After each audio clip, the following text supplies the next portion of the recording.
अचानक पडलेल्या पावसामुळे शाळा एसटी बस स्थानकांवरील पत्रे उडालेले आहेत। माणगाव, महाड, म्हसळा या तालुक्यांमध्ये वादळी वाऱ्यासह कोसळलेल्या पावसामुळे झाड कोसळल्याच्या घटना घडलेल्या आहेत। चिपळूणमध्ये सुद्धा ढगांच्या गडगडाटासह पाऊस कोसळला।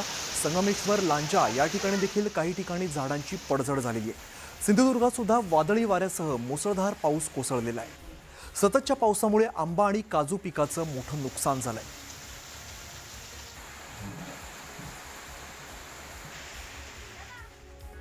तर इकडे चंद्रपूर शहरामध्ये जोरदार पाऊस झाला आणि जवळपास अर्धा तास पडलेल्या पावसामुळे नागरिकांची पुरती तारांबळ उडालेली आहे। या पावसामुळे उकाड्यापासून हैराण झालेल्या नागरिकांना काहीसा दिलासा मिळालाय।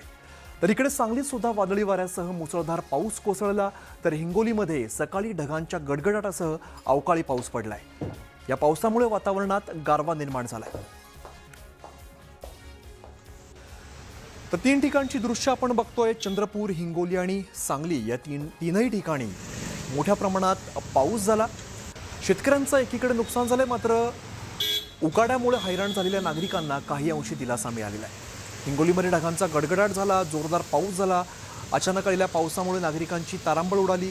तर इकडे चंद्रपूरच्या बाजारपेठेत सुद्धा मोठ्या प्रमाणात नागरिकांची तारांबळ उडालेली आहे। इकडे सांगलीमध्ये सुद्धा अचानक आलेल्या पावसामुळे नागरिकांची पळताभोई थोडी झाली। दरम्यान या सगळ्या पावसामुळे वातावरणात काहीसा गारवा निर्माण झाला आहे।